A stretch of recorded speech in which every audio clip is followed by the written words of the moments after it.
All right. Well, thank you very much, first of all, for making time to listen to what I think should be a very insightful and rewarding webinar for you.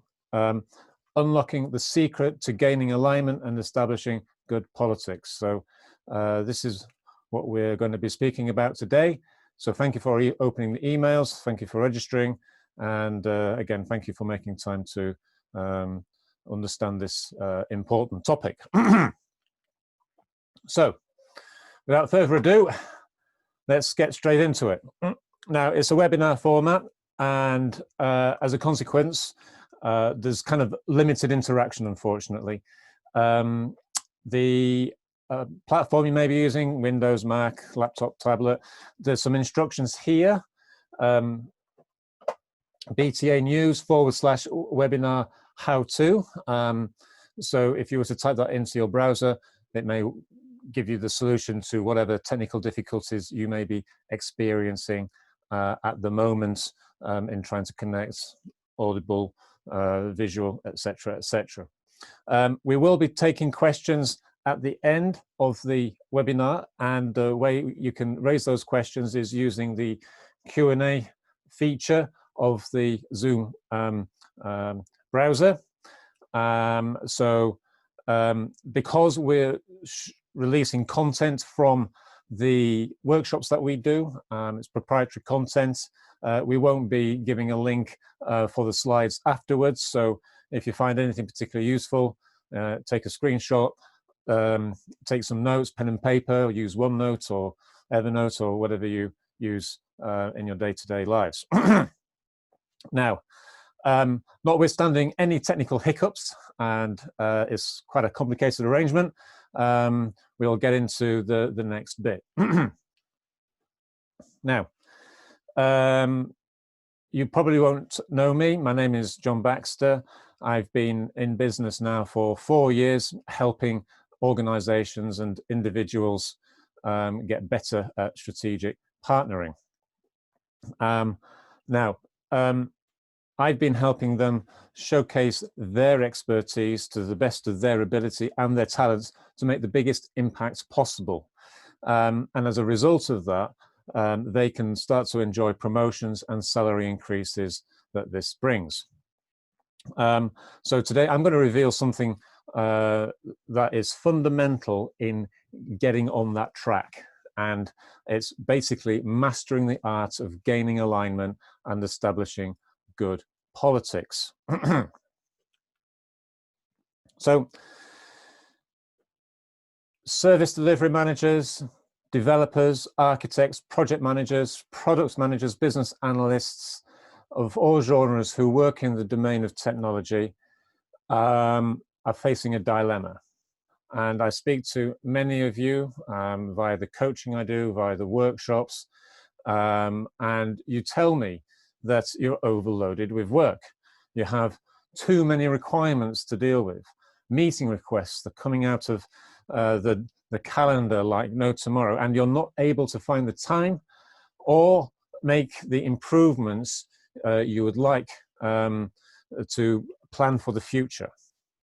Indeed, many of your colleagues who don't necessarily work in technology just expect stuff to be done, and in fact have already figured out the solution they think they need. So changing this dynamic requires more than just technology expertise or managerial expertise. You're also going to need to convince often stubborn colleagues and stakeholders to see the value in your ideas and implement your ideas, both in the short term and the longer term. Now, this is no easy feat. You know, you're faced with obstacles in the form of office politics, egos, and colleagues, you know, who generally, water off a duck's back, who won't pull their own weight. And unless you can find ways to manage these challenges, you won't be able to show your expertise and those talents you've got. And as a result, you'll be undervalued in your work, and what could otherwise be a rewarding career can turn into a daily grind. You know, there's nothing more frustrating than having solutions to your organization's key problems, yet no one will listen to you, let alone implement your ideas. I know. after 14 years of working in this industry, I have faced daily uphill battles and even quit jobs because of it. However, I was able to turn things around. I went from not being listened to help guide constructively the strategic direction, not just of technology departments, but also marketing and others, helping them be more productive and achieve their goals. So let me tell you a little bit about my story and the context within why I'm talking about this.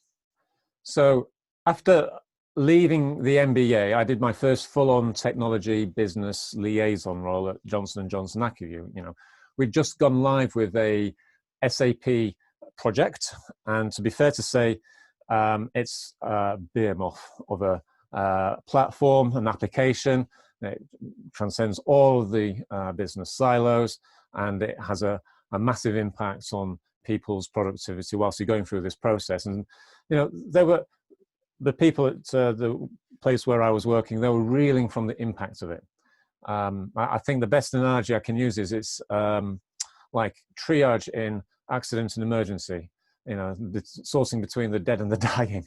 Some mornings when I went in, I arrived at work, there would be a queue between 2 to 3 people at my desk with issues about a particular aspect of the system. A report wasn't working, or they were promised a requirement that was never fulfilled, and so on and so forth. Other times I would be sat at my desk with 2 phones stuck to either side of my head, one with my colleagues in America and those also in India, trying to resolve the latest Category 1 outage. Now, there were hundreds of people in this call center and warehouse, and it was these outages actually lasted hours.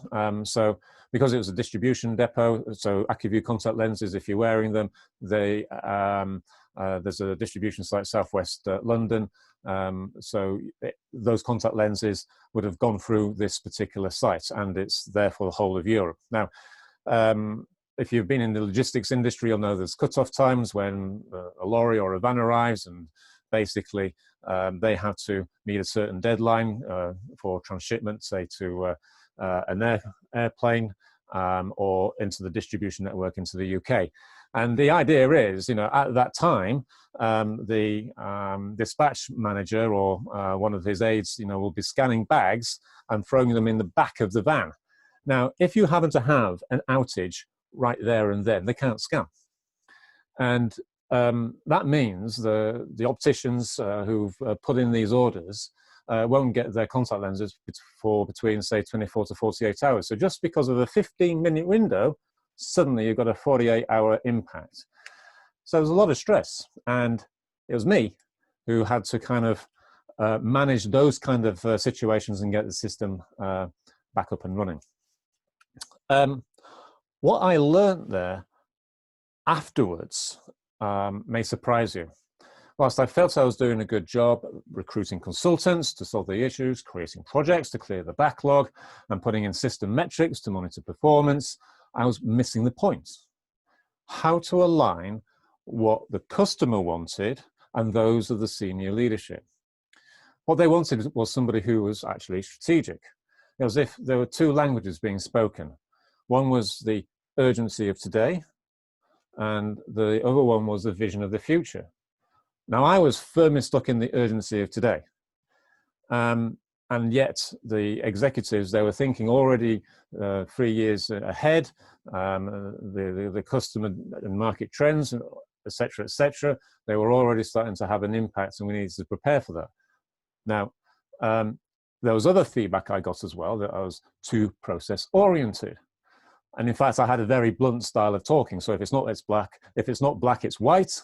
And if you don't like it, well, then that's kind of, it wasn't the best way of trying to get issue resolved. Now, because of the project delivery and other operational improvements, I got increases to my team. I got more projects to deliver. But when push came to shove, I decided to quit. Now, I got promoted with my next job, and I had the luxury of having the time to think about the future and create the technology plans that I thought the business really needed. You know, I was doing customer surveys, I was doing focus groups, I was sitting down with the various suppliers and looking at what the options were, putting together plans and business cases. But you know, despite delving into the detail and spending a great deal of time with the customers, those plans didn't really have an impact. It's as though the executives had other priorities. No budget, they said. It took me a couple more roles to really understand what being strategic really meant and why people react with parrying comments like, no budget. I figured out how to influence strategically and the difference that made. It wasn't easy. So imagine you're juggling many balls, but it's not the kind of things that you'd expect in a leadership role. It's not necessarily about budget. It's not about business cases. It's not about plans or service level agreements or contracts or that kind of thing. It's much more about expectations, personal agendas, and what's really important to the leadership. Now, I'm no guru gifted with magical insight. At heart, I'm still a down-to-earth, broad-shouldered Yorkshireman. But I've learned the hard way. Once you can read between the lines, you're in a much better position to influence, negotiate, and deliver, getting you the visibility you need to be promoted. So I'm here to talk to you about how to master the art of gaining alignment and establishing good politics.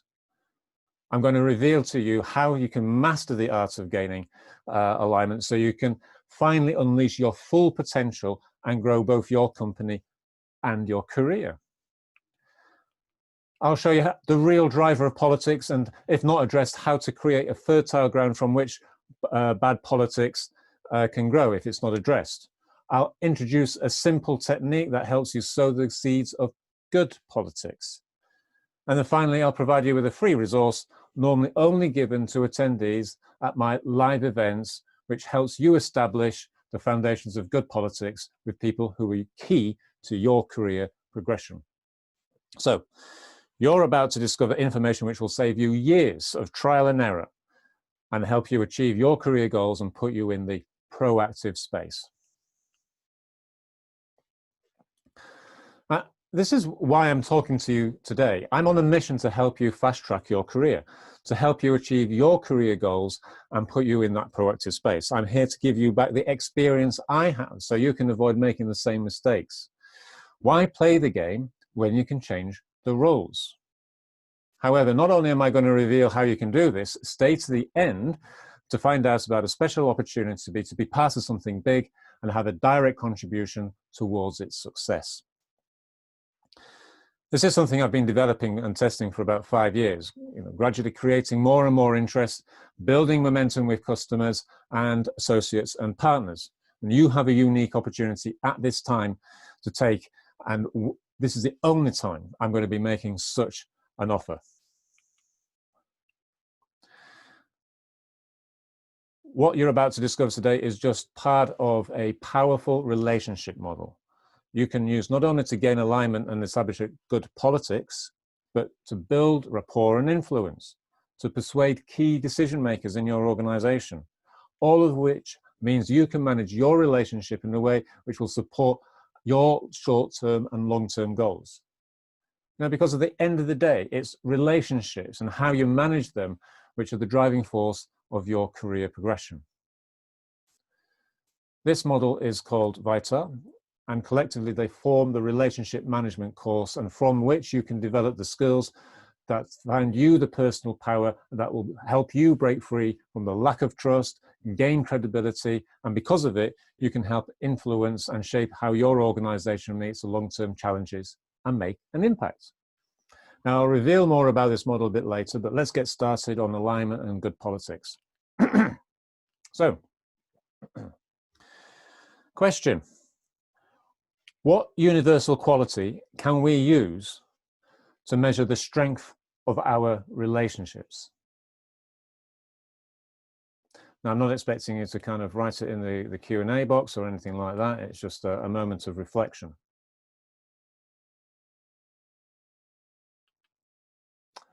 I believe the answer is trust.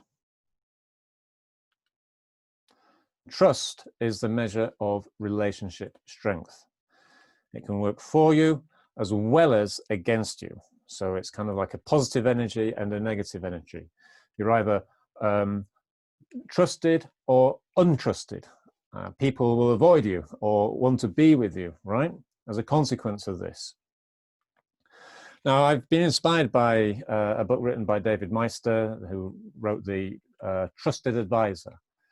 Now, for the purposes of the workshop, I've adjusted that formula he proposes to make it fit with the way I suggest we manage relationships.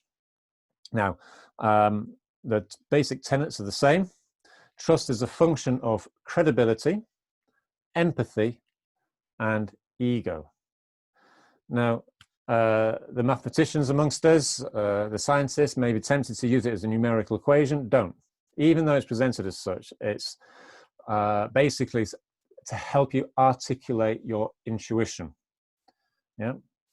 So whilst we want to know whether we are trusted or untrusted, we normally have a gut instinct on whether that is the case or not.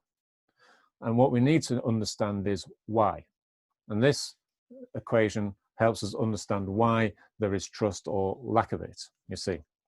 So, for example, if you were to start a new role in an organization and meet new people, the first few interactions you have with them are actually pretty important in terms of developing trust, because people will use their bias, their history, their perspective, their attitudes to make a judgment on whether you're somebody who they want to work with or not. And that is going to be an indicator of trust. Now, that indicator can swing either way very quickly, from something which is untrusted to trustworthy. Now, it's much more difficult if you go in one direction, which is untrustworthy, to retrace your steps and come back into the trustworthy space again. So how you engage with that person will be a very strong predictor of whether you're able to establish a good relationship with them. And I'll explain a little bit more about that in the future. From a political standpoint, let's focus on ego. You know, this webinar is about politics. And my firm belief is that what drives politics the most is our attitude on ego, our own self-worth with respect to other people. It's a group dynamic. Now,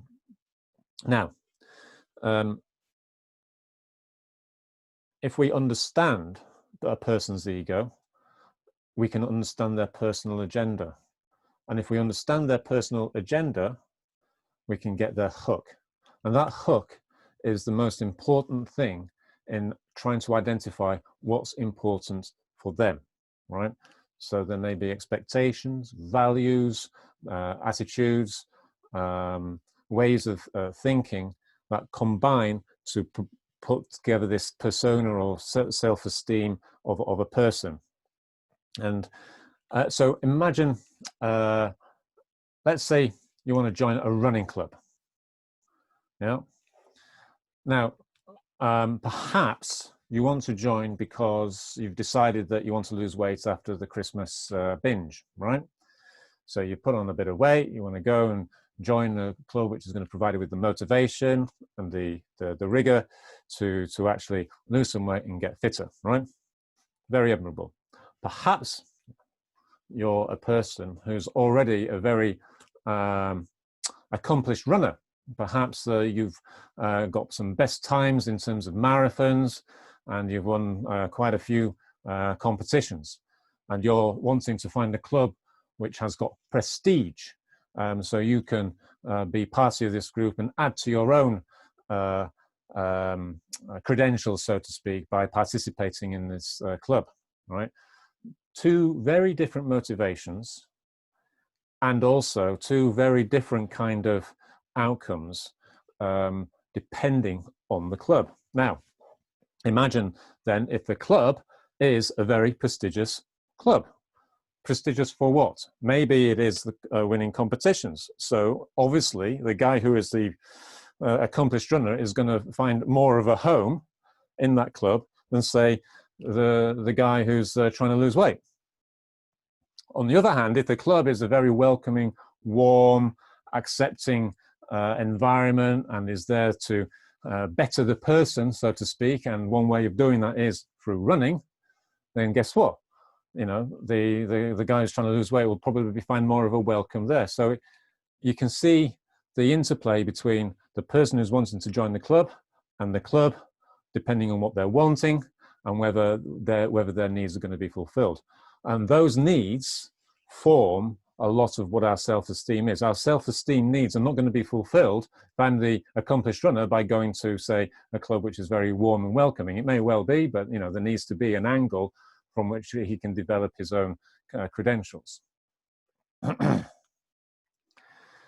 Now, let's have a look at a few different dimensions of ego.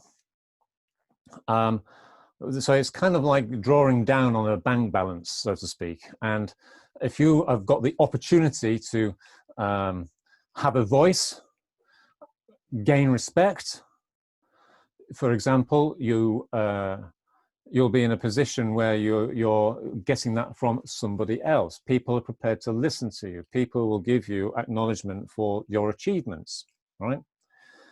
Quite often it's about privilege. You know, the fact of, you know, these small kind of trinkets. In my day when I was in the corporate environment, it was iPhones. The nerds of you were a part of the executive club, and so everybody wanted an iPhone, right? So it's now changed, obviously. It's, I don't know, business jets or something. But the point is, people use those artifacts as demonstrations of their positional power in an organization. And they can use that to say, therefore, I'm important, you should listen to me, etc., etc. Sometimes it's about control. People like to exercise control because without seeing the evidence of that, people may see themselves as a little bit insecure.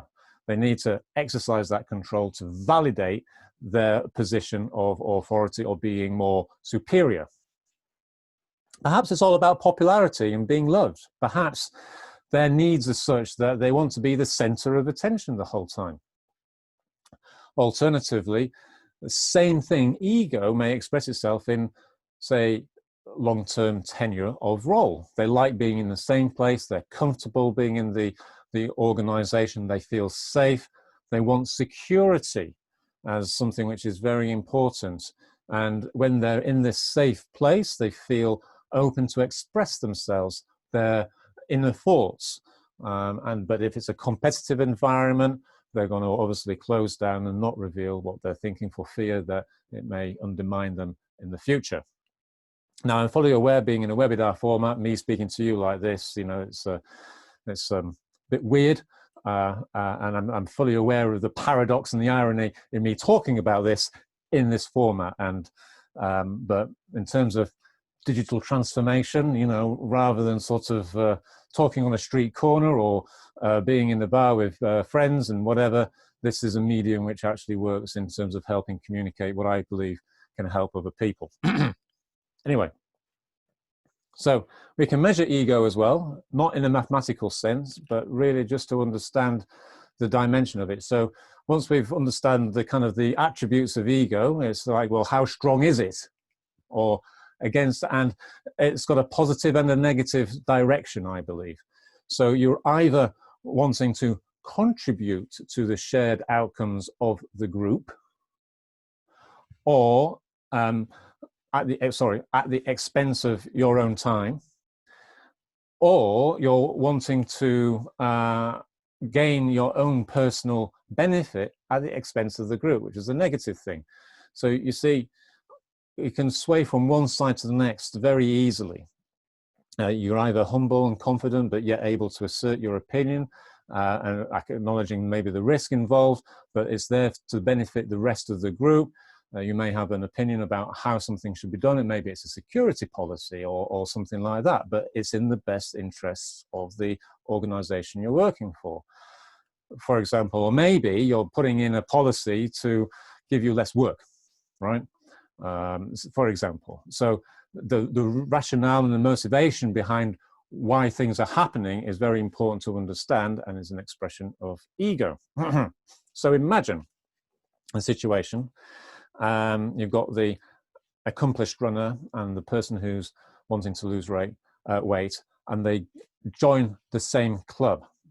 And at this club, there is a position that's come available on the committee. It's the social secretary, the person who's going to organize all the barbecues after a fun run or something like that. So you're already getting an idea of what kind of club it is. Now, perhaps the accomplished runner decides he's going to throw his hat into the ring and nominate himself for that position. And he believes because of his accomplishments, it should be a shoo-in. They need him more than he needs them, kind of deal. On the other hand, maybe there is a competitive dynamic at the club, and the guy who's wanting to lose weight wants to differentiate from everybody else and actually make a contribution to validate the reason why he's at the club, right? So rather than sort of try and take something away, he's wanting to give back. So you see straight away the motivations for those two people wanting to apply for the same position are either selfish or for the benefit of the rest of the club. Now, let's say, for example, they've run the hustings, and the outcome is that the committee have decided that it's the guy who wants to lose weight who's going to get the social secretary position, because they think that it's more in line with their values, and they think that he's going to be more sincere in fulfilling that role.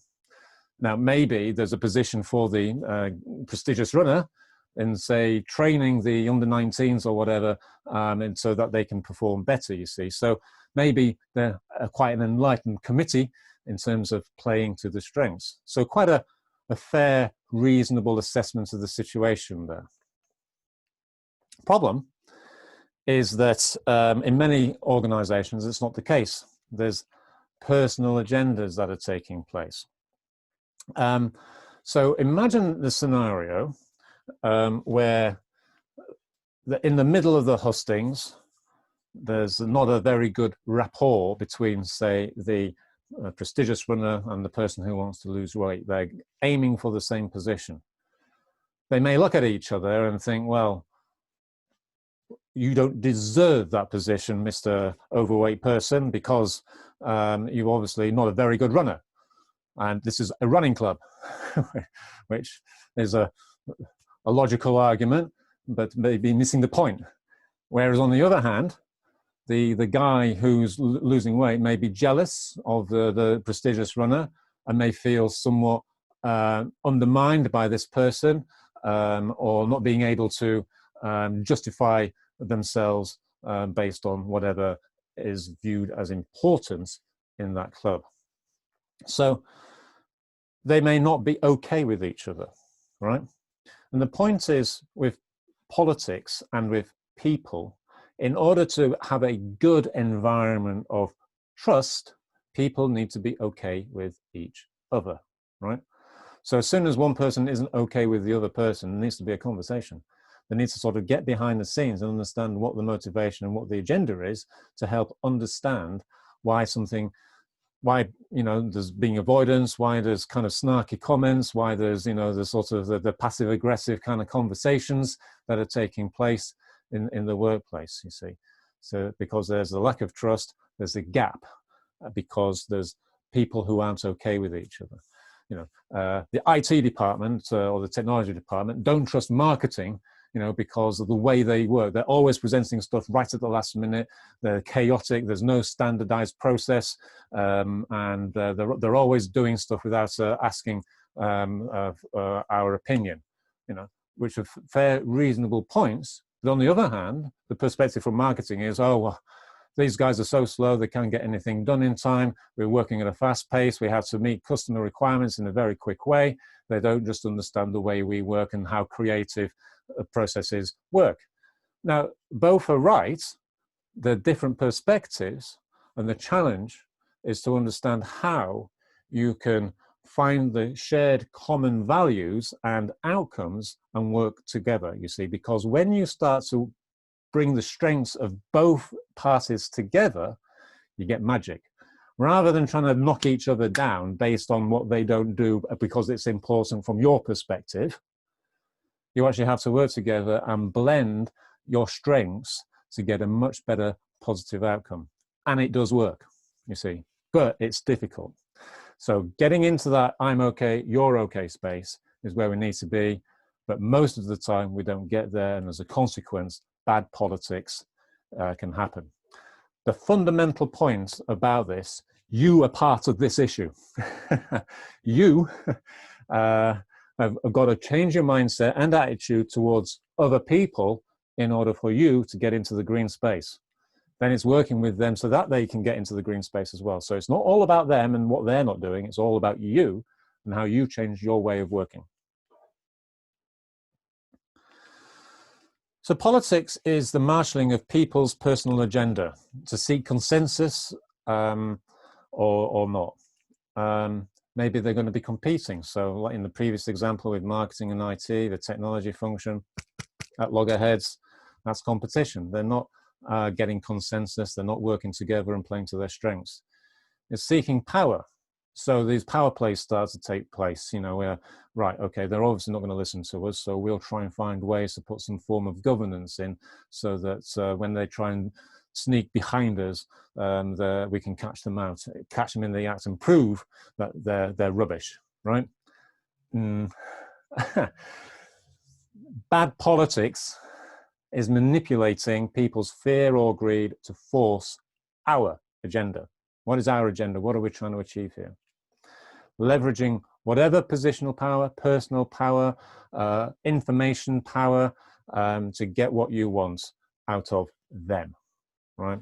So you're drawing down on the balance in the bank of trust, and at some point it's going to turn negative, and then, you know, there's going to be a request for payback at some point. Good politics, on the other hand, is being aware of the other person's agenda, acting with integrity, honesty, showing respect. Showing respect. It's recognizing other person's achievements, so the marketing department may actually be very good at what they do. It's actually finding the good in something. So whilst you may have a bad opinion of them, you've got to find something which, okay, it's good. And then call them out on it. You know, we think you did a good job. You would not believe the amount of, it's like a soothing balm on an open wound, you know. Rather than criticizing them and, you know, the defenses come down, people start to feel a little bit more, oh, okay, yeah, maybe we can talk a little bit more about this, right? It's co-creating an agenda. What's in it for both teams? What's in it for both of us? Now, a very powerful way of demonstrating trust is being able to argue the other person's perspective on their behalf. So imagine the scene, you're at a meeting and the marketing people are sat down in one side of the room and the technology team are sat down in the other, and they've got to come up with some kind of project plan or look at some requirements that have got to be delivered. Now, wouldn't it be great if the technology team, rather than sort of going and saying, oh, you can't do that, no, it's technology, this, that, and the other, solutionizing immediately, is to be able to say, okay, we understand the requirements are 1, 2, and 3, or we understand the outcome you're trying to achieve, let's work this out. And in fact, the way you would want to do it is this, this, this, and this, right? So just spending the time listening to them, spending the time actually advocating what they just said is actually very powerful in terms of building up that trust and rapport. So, sowing the seeds of good politics is all about sharing common values. Now, if those common values, where, you know, the esoteric things like believing in terms of education and stuff, it may well be much more practical, short-term stuff like, let's just get this project done, shall we? in that sense, there's a common interest. Great, let's work with that. And perhaps it can build out, so as you discover when working with these people that actually they have an interest like you can work with that because that helps build rapport. Put the interests of the group first before yourself. Now, if that means overtime, if that means demonstrating going the extra mile, make sure they understand that, but also make sure it's contributing towards the common values. Word and action, very powerful. People will be watching. They watch you far more than when listening to you. So what you do and how you act and that consistency is a very powerful trust message. Appreciation is another amazing healer for open wounds. Showing appreciation, showing gratitude for the effort people have made actually goes a long way. So let's say, for example, you put in a policy of having to fill in a request form or whatever. Showing appreciation for other people, changing the way they work to fulfill what you need is very important, and it helps build that rapport. They're working on something together. Gossip is a polluter of trust, and it has an amplification effect. So once you've said something bad about a person, the person who you've told it to will then obviously relay it, but add, embellish, and make it so by the time the person who's the subject of this gossip actually finds out, it's probably blown out of all proportion and is completely ridiculous. But they're offended and insulted, and where's the source of that gossip? Boom. Wouldn't it be much better if you went directly to that person and tried to understand where the imbalance was, where things weren't working, and try and nip it in the bud? We have an innate need to be able to talk about something, and the gossip is the lowest common denominator at the coffee bar, at the water cooler. So find something more interesting to talk about than just what other person didn't do, right? Now, another powerful message that I've learned over the years, this is when I was at Schneider Electric, and the client I was working for within that organization had a great way of being able to resolve conflicts. And it says, well, look, if you're going to go and complain about what my expectations are to your boss and then to my boss, let's do it together, all right? Because if we can't resolve it here, obviously there is an escalation required. But let's do it without trying to sort of stab somebody else in the back. Let's say there's an open and honest conflict here. We need some guidance on what should be done. So it's a very transparent, open and honest way of dealing with conflicts, rather than trying to complain about somebody else's bad homework. There's ways and measures of trying to deal with this in a way that preserves the trust. So you have to align to the way they think. That's understanding their personal agenda. It's understanding their expectations and what's important to them. If you start there, rather than talking around the things of today, what's on the table, so to speak, the agenda of the meeting, rather than talking about the agenda of the meeting, understand what's the agenda behind the scenes in what they're thinking about.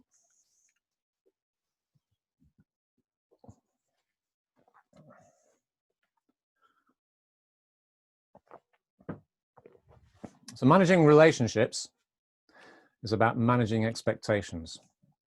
And in managing expectations, you can either build or destroy trust. So expectations are the artifact of relationships, and trust is the indicator of strength of the relationship. So imagine a life cycle. Let's say, for example, you're a supplier organization delivering a service or a product to a client organization. So there is a company boundary. So let's say, for example, the client has a need, and they've spotted several suppliers who can fulfill that need. Then there's a process of discovery and sales and business development, and that may well come to a point of business case or contract signing. So the engagement up front is everybody is wearing the best school uniform, they're on their best behavior, they're treating everybody with respect. you know, and then the signing is done, and then everybody can breathe a huge sigh of relief. Whew, thank goodness, that's going to be the sales target for this quarter achieved. We've got now steady cash flow, etc., etc. The client's breathing a sigh of relief, thinking, great, I've got this problem solved, expecting a delivery of whatever, right? Now,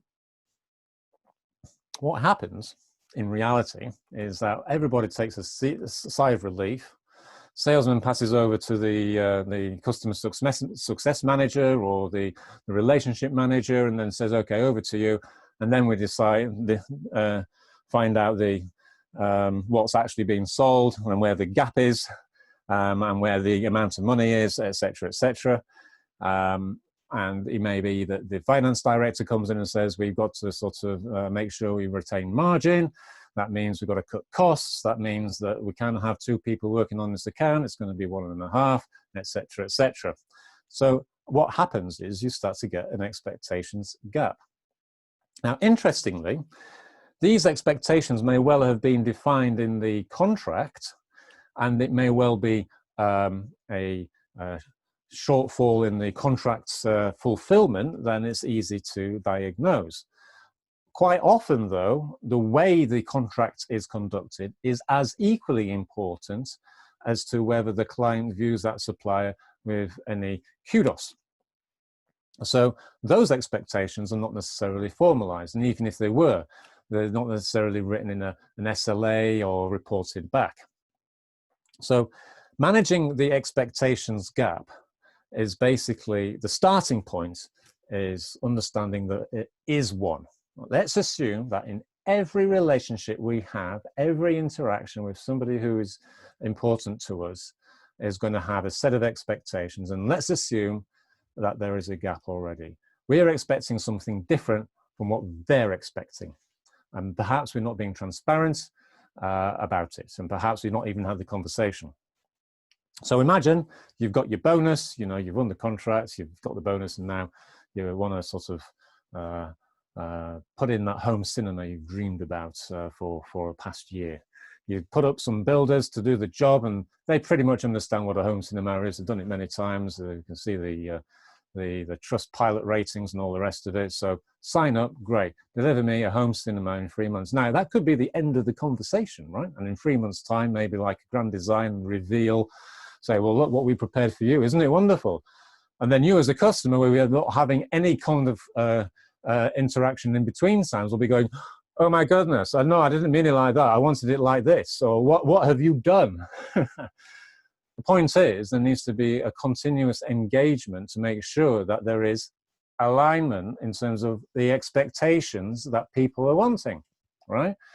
So inevitably, within a house, the builders are going to be trudging around, sort of carrying, you know, buckets of plaster or whatever.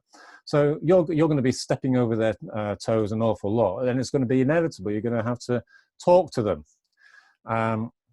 And quite frankly, at the end of 3 months, you'll be glad to have got rid of them and, you know, use your home cinema. The point is, they'll be like, why are you doing that over there? I thought, you know, you'd be doing this. And just those little things, because it's obvious, you know, it's a room with stuff in it, you know, and it's clear that those things are either in or out, you can get that alignment pretty easily. But in a professional context, when it comes to, say, coding or delivery of features or delivery of a contract or a service, there are many things which people may have implicit assumptions about, which have not yet been discovered.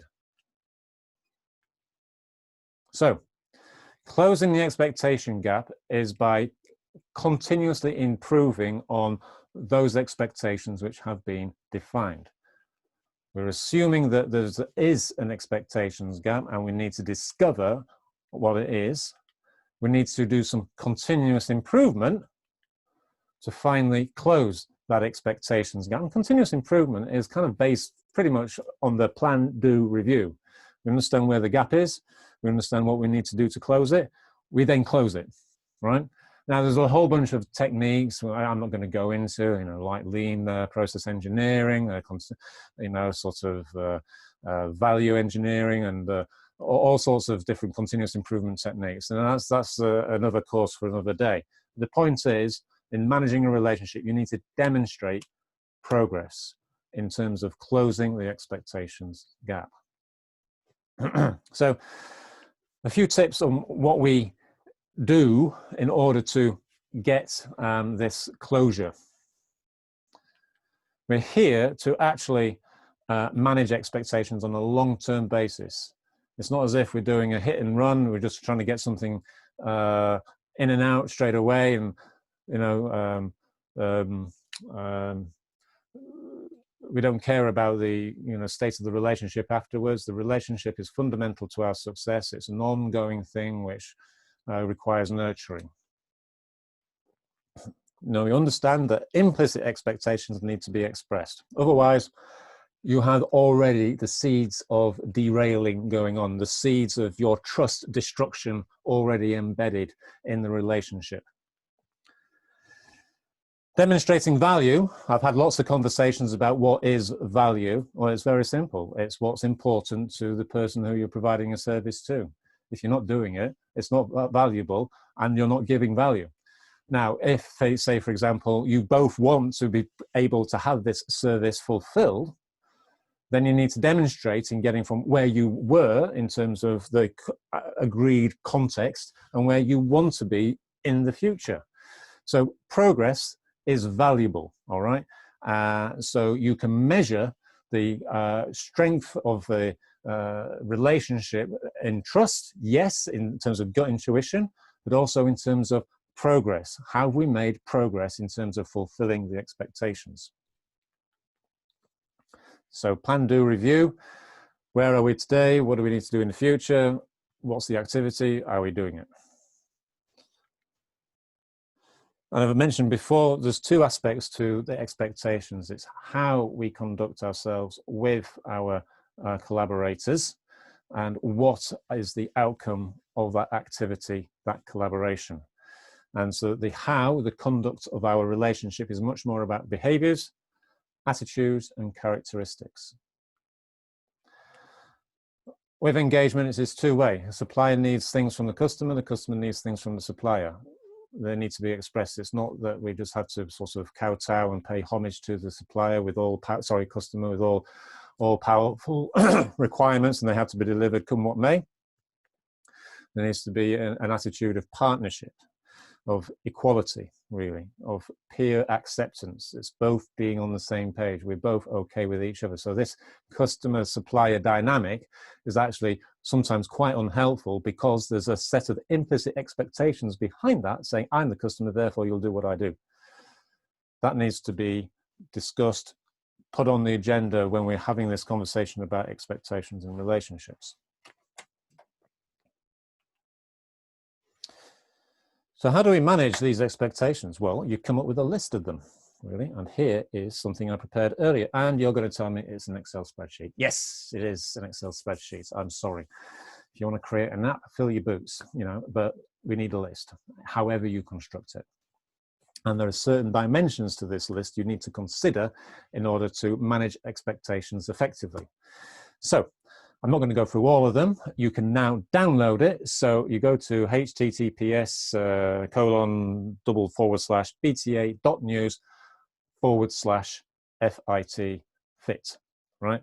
You download the worksheet, you'll have the template, and you'll see what it is in all its glory. And this is taken straight from the course.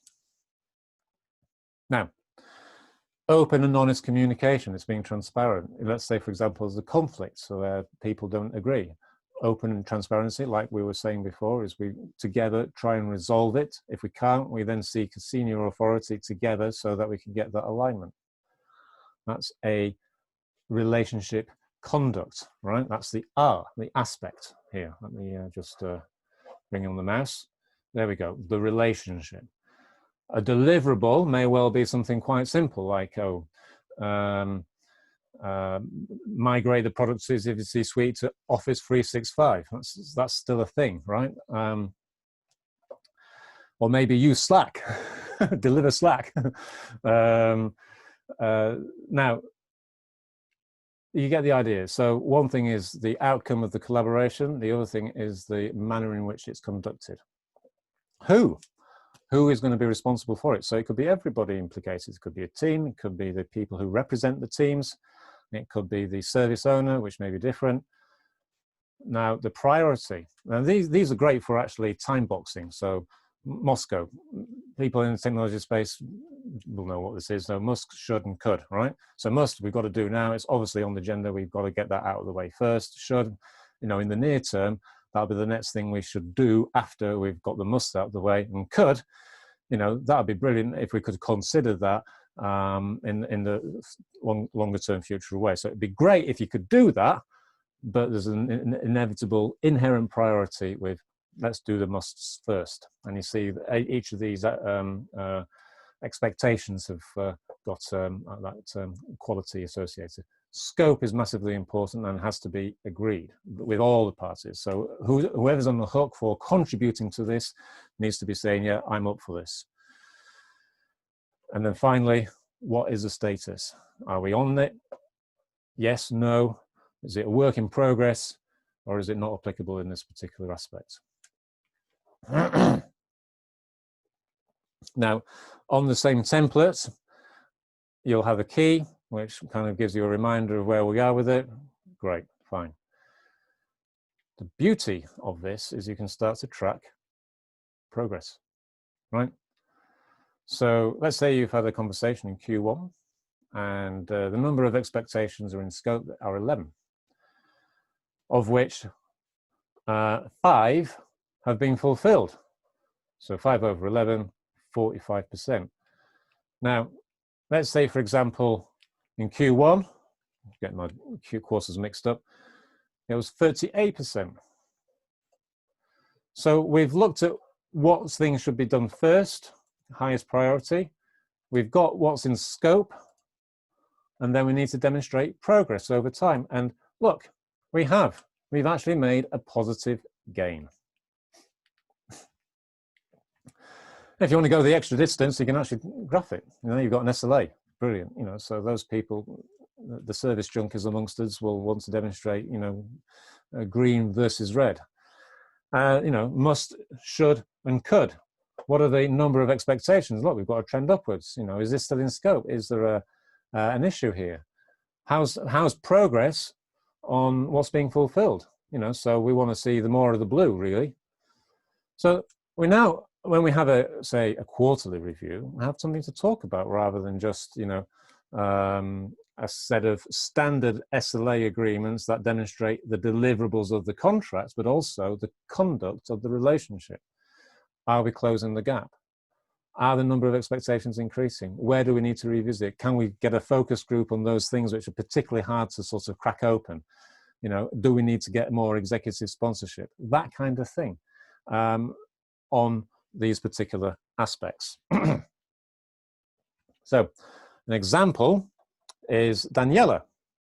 So Daniela's been on the course, and full disclosure, she's actually my wife. So to provide you with a bit of context, she happens to be a learning management systems expert. And she, in this particular scenario, was working for a global online training provider. And they had a contract with a high street retail bank in the UK. Now, unfortunately, for various reasons, there's been a few gaffes, there's been a few interruptions in terms of good service, in terms of providing onboarding of trainees, reporting, etc., etc. And as a consequence, there was a poor relationship. And that affected the dynamic between the customer and the supplier. So the customer was much more on them and saying, have you done this? What about that? So, you know, you failed this time. We don't trust you next time if you're going to be delivering this. You know, so there's that kind of anxious kind of situation taking place. So typically, I mean, we have breakfast in the mornings about 7 o'clock, and I'm there with my cup of coffee, bleary-eyed, you know, very slow to kind of wake up. Whereas Daniela, on the other hand, she's very chirpy, you know. So I'll get the download of the office politics of the day, right? And so she was explaining to me this situation, and so it's saying that her boss had decided to put her on this account in order to bolster the service delivery. So you know, and this was because, you know, guess what? Contracts was up for renewal, so everybody's starting to perk up and think, oh gosh, we better put on our best uniform again and sort of make smiley faces to the customer. So Daniela told me all of this, and I said, well, okay, so you're going to be doing this role. What are you going to be doing differently from everybody else in the past? So without prompting, she says, well, I've been obviously doing this course, and I'm thinking I'm going to use your expectations gap worksheet. Okay, very good. Let me know how it goes. So I thought that was a great successful morning breakfast conversation, to be honest. But the point is, they had a summit, the client and the supplier, and said, look, we've got to sort things out. We've got to sort of clear the air a little bit. And Daniela led the meeting. It's 2.5 hours, in fact, and she defined the expectations from both sides, what was necessary. As a consequence of doing the continuous improvement and closing the gap, there was a vastly improved service, and the supplier, the online training provider, got their contract renewed, and Daniela got a promotion, and in fact she's actually no longer working for them. So the point is, it works. And here's a detail. So in this particular example, obviously, the client was very anxious, the poor service delivery, so they were on them, focusing a lot of managerial attention. And that culminated in a lot of emails, backwards and forwards, have you done this, whatever. And it was very difficult to manage just this constant stream of emails. So they had to adjust the communication style, and that was done by using a form. If you've got a new request, can you just fill out this simple form so that we can actually look at it as an individual activity and start to prioritize them. In addition to that, can you also have a meeting on a daily basis with us, at the start of the day, to prioritize these work requests so that we can start to manage our resources to actually deliver what you need, and so that we can set expectations on when they can be delivered. Okay, so rather than just a flurry of emails going backwards and forwards and being chaotic, there's some rigor, some process, and some organization around it. So that was probably one of the biggest differences that made to the working relationship. So there's clarity in expectations, clarity in work, and all the rest of it. In addition, when the supplier was engaging with other stakeholders within the client's organization, the feedback was they needed to be a little bit more professional and smart, really. So quick win, right? And that was a conduct of the terms of the relationship. So whilst nothing materially had changed in terms of the deliverables, the conduct of it actually made a massive difference to the quality of the relationship. And you can see that in 3 months, that they've gone from a sea of red to a sea of green, you see. So this is something I wish I had about 20 years ago, when I was still figuring out, a lot of the kind of surface symptoms, so to speak, of this illness, I guess, in terms of relationships.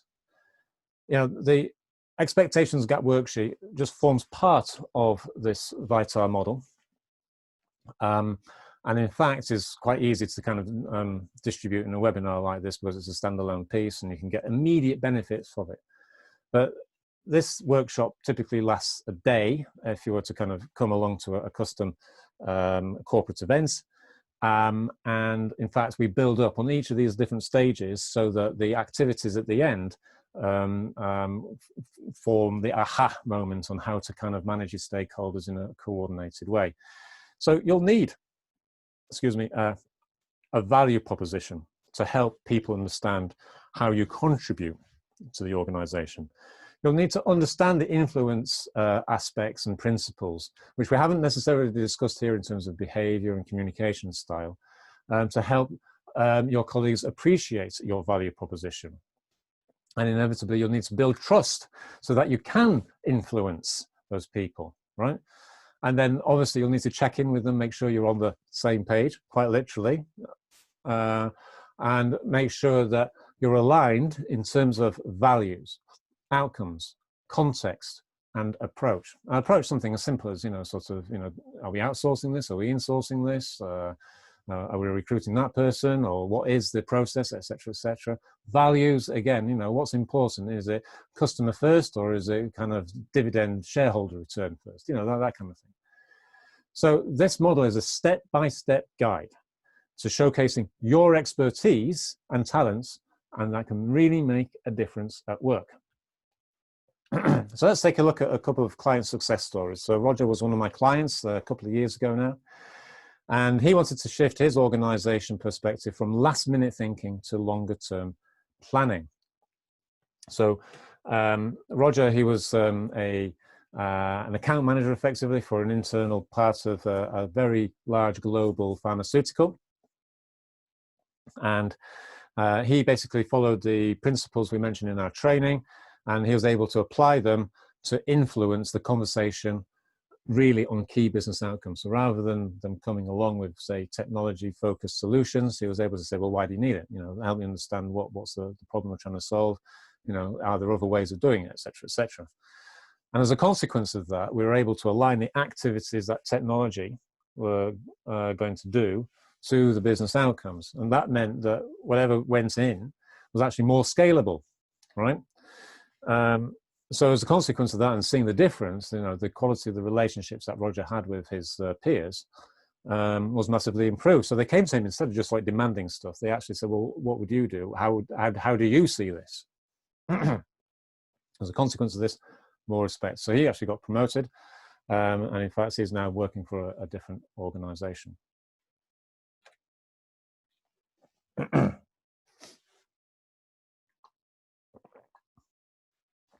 So Michelle, another one of my clients a couple of years ago, her key challenge was getting her team to work a little bit more strategically, really. So based on the experience I've had of sort of putting some of the tools in place, Michelle has been able to understand what skills are required to develop those strategic relationships, and then come up with that improvement plan to increase the overall maturity of engagement that's needed to have those strategic conversations.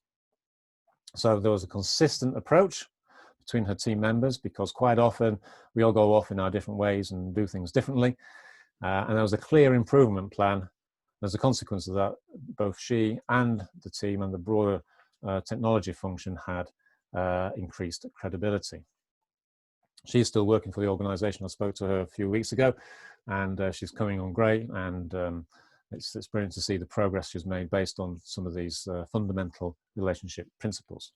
So what about us? Back to Thompson Associates.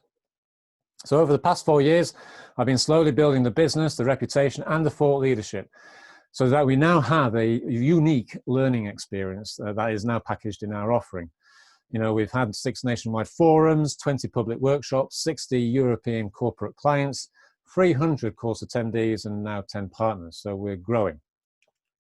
So you may be asking yourself, well, what is our offering? Well, I'd like to share with you what it is we get out of bed for, right? And it's strategic partnerships. We believe this is the missing link in organizations today. We're focused on the urgency of today rather than the vision of the future. And as a consequence, whatever time we have is going to be poorly implemented and deliver less than optimal results. So we're here to provide more sustainable competitive advantage through better fulfillment of customer needs. That is what a strategic partner is. So irrespective of your role, whether you're a product manager, a business analyst, a technologist, a project manager, even if you're in marketing or in digital or in IT or some other function, strategic partnering is something which transcends these role titles, which transcends job functions, and is a discipline which we need to enact to think longer term at a more senior executive level. Now, why would we want to do this? What is the purpose for this? Well, it's so that we don't go out of business, right? And that it means basically doing what you do extremely well and effectively today. And I believe in order for you to have that, you need to have relationship management, value management, and strategy management. So you get effective relationships that builds trust, that gives you the access to have those meaningful conversations. You're then able to demonstrate a return on investment, and then finally answer the question, where are we going, right? So the point about this is that you're going to be interacting with more senior people than yourself. So you want to be able to assure these key influencers and decision makers that the organization is aligned with their plans. You'll want to know where the technology is going to have an impact and how that's going to change the organization, and spell it out. You're going to have to be able to draw up meaningful roadmaps and can stretch into that horizon, not just this year. And you'll be able to lead research and experimentation activities that test potentially groundbreaking ideas. Now, when I had these 3 strengths in my quiver, so to speak, things really started to take off. You know, I was able to help build my reputation and build the credibility necessary to get career progress. But that's not all.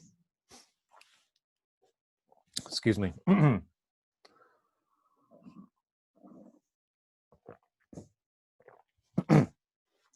Sure, we can stay in business, but what about getting ahead? What about getting new, different business? What about all of these new market trends? What about satiating all of these new customer needs that have yet to be discovered, right? How do we know which ones are right?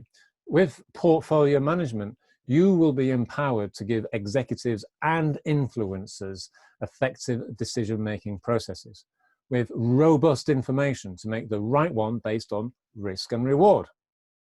No more lucky dip from a long list of projects on an Excel spreadsheet. Lastly, with organization change, you'll be able to work with colleagues to assess the business impacts of change. Check whether there is too much change going on and understand where in the organization it's taking place, and how to rally support to make sure that change sticks and gets embedded in the organization. So you actually get the benefit that was originally set out right at the beginning when you originally had the idea. So this complete set helps you, the organization, make the disruptive change necessary to get a new, different business. You and your organization will be thus equipped to deal with things like digital transformation. Now, I'm not going to sort of explain what digital transformation is, but it's the kind of disruptive thing at the moment in this era that is convulsing businesses to adapt and change, right? Now, these set of courses are actually limited to my corporate training or individual coaching, where my clients will pay me £5,000 for a day's workshop or 10 hours. Now, I'm not going to make this offer to you today. Now, if you do want corporate coaching or training, do reach out to me and we can work something out. Instead, I'm going to tell you how we can access all of this on my new online platform. This way you can gain the wisdom in exactly the same way and the knowledge I've developed for a fraction of the investment that you would pay otherwise. So, how is this going to work? So I've condensed my 15 years worth of experience into 30 hours worth of video content, together with exercises, templates, discussion forums, and exams. They culminate in 25 modules that take you all the way through in a step-by-step fashion to become a strategic partner. Our exams are written as a story. So you take on the role of the protagonist in this story, where you have to make decisions in order to decide what is the best outcome in order to manage this disruptive change that is forcing the business to adapt to its marketplace. And in fact, it's a bank, it's a retail bank, and it's having to go through the process of digital transformation. So we all know about all the branch closures, and we all know about online mobile apps and all of the new fintech businesses and all that kind of thing. So it's a very current, very kind of contextual, case study, exam-based approach. Now, these are skills that are in high demand from business executives. They need to have the confidence in you so that they know that you can respond to their needs and manage their expectations. They need to feel assured about agreed projects and whether they will be delivered or not, and why, and what's being done about it. They want that feeling of confidence that the people they discuss their long-term plans with you, you get it, and they're on the same page and working to the same goals. So when you can show that you can offer these extra competencies, they're going to choose you hands down over other candidates, because unlike other qualifications, you get a real flavor of how to apply the techniques in a real scenario. But first, let me tell you why I'm doing this. I think there's a massive need in large organizations to think more about the vision of tomorrow than the urgency of today. My personal goal is to have 1,000 strategic partners by 2025. As a founder of Baxter Thompson Associates, I'm really challenging myself to think how we can scale sustainably and quickly. So the online platform is a key component of that. These webinars are a key component of that. Now, if I come in and do training, how long is that going to last? If I go away and then you continue doing the way you've always done things before, no change is going to occur. However, with this online platform, it's online coaching as well. So you still get interaction one-on-one with me on how to solve the challenges in your current context.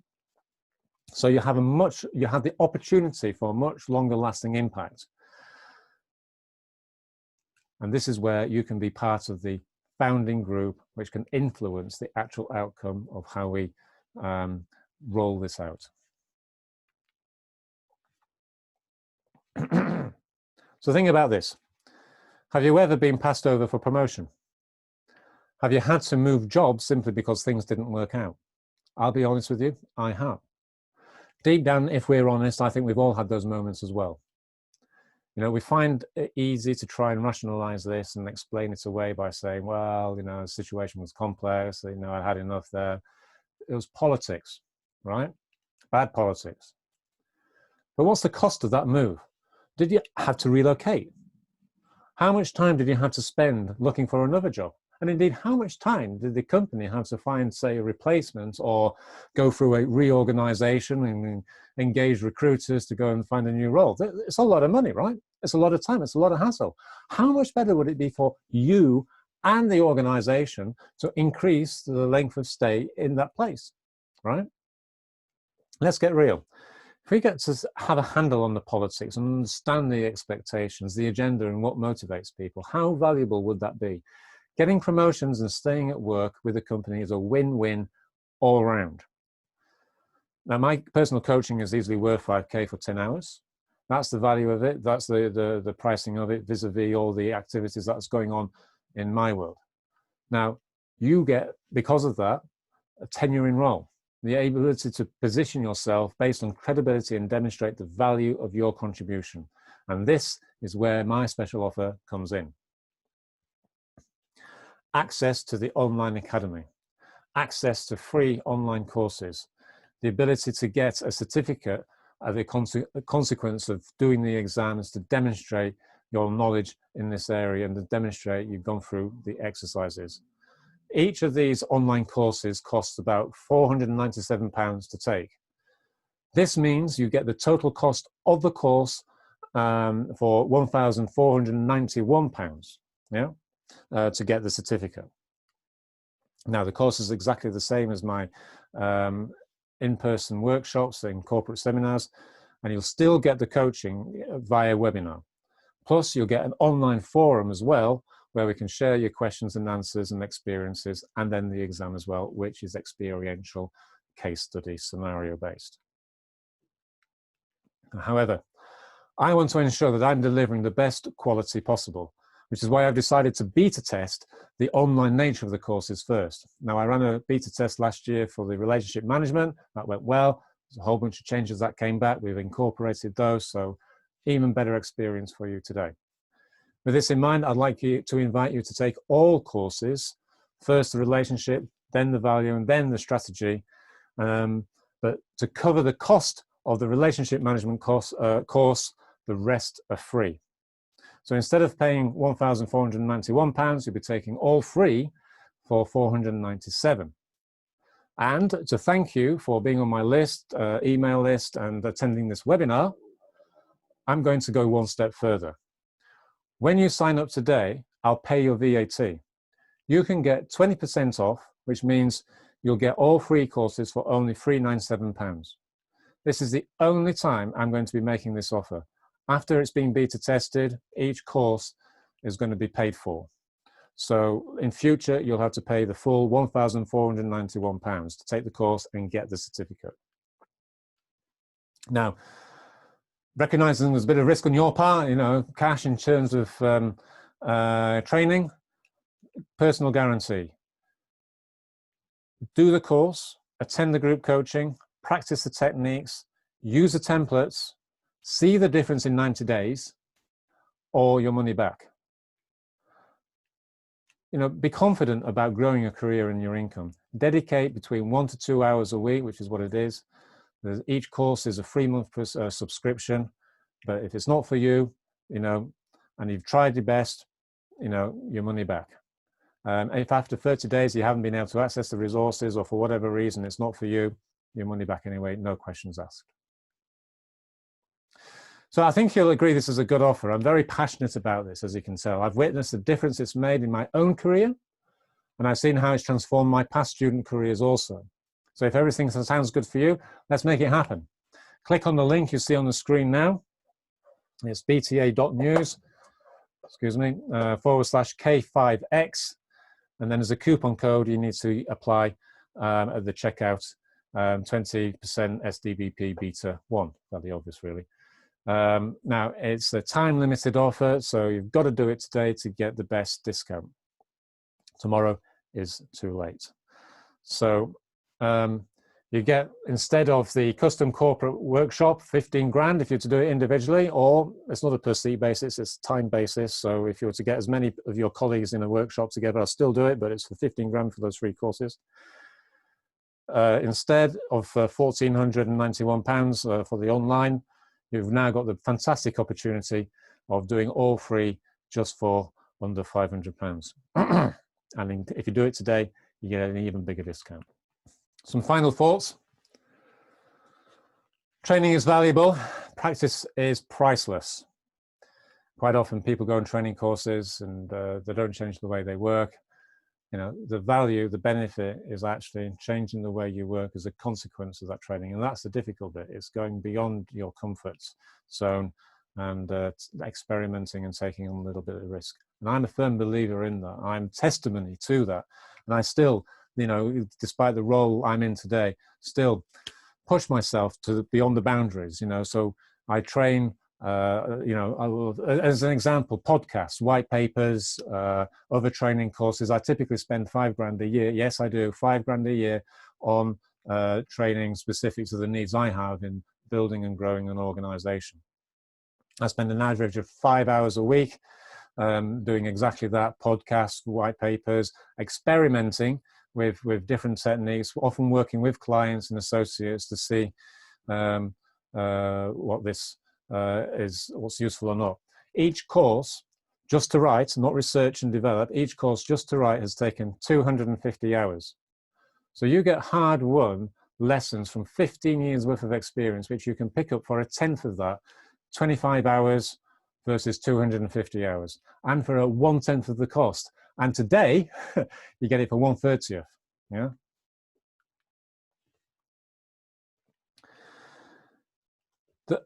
The person who decides whether you're going to do training or not is you. Which courses you do is up to you. And the person who benefits fundamentally, first of all, is you. So you take charge of your own career development. So you can sign up today and you can take advantage of this special offer, which has been specially prepared for people like you in your similar situations that I've been in. And quite often people say, well, it's not for me. I get all what you're talking about, John, but at the end of the day, it's fine, and maybe some other time. You can deliver change in you, yeah? And that's where it all starts. I'll be with you for that journey, right? Because I've been through that journey and I'm wanting to help other people go through it as well. But it takes a personal commitment to change, to put the time in. And you'll only get the results when you apply the techniques and you do the work. You see, that's one of the things about this. It's a question of motivation. It's a question of commitment. It's a question of actually doing things differently. So what more can I do to help you progress your career? I think this is a very reasonable offer, and I look forward for you to signing up and seeing you on the online platform so we can take your career to the next level. The decision is yours. If you want to go back to your job tomorrow and continue doing work which is only scratching the surface of what you're capable of, be at the mercy of office politics, the drama, the headaches, and all that brings, continue putting up with all the colleagues and stakeholders and undervalue your efforts, then that's fine. But I know you can do better. I know I've done better. Then I urge you to sign up. All you have to do is commit 1 or 2 hours a week. You'll need to actually practice the techniques I teach and use the templates I use. And I'll be with you every step of the way, the webinars, the answering the questions on the forum, and I'm here to accommodate you. So if that sounds right, sign up, let's make it happen. Your job can either be a source of fulfillment and happiness, or it can drag you down into the daily grind. You can make that first step to change that you're looking for today. So sign up today, be with me and the other associates who, trainees who've signed up as well, and let's go through this together. So on that note, I thank you very much for attending this webinar, staying with me through to the end. I thank you for listening to the content. I trust it's been really useful and insightful for you. I hope it has, I really do. Let's stay in touch, and I hope you enjoy the rest of your day, your evening, and take care. Thank you.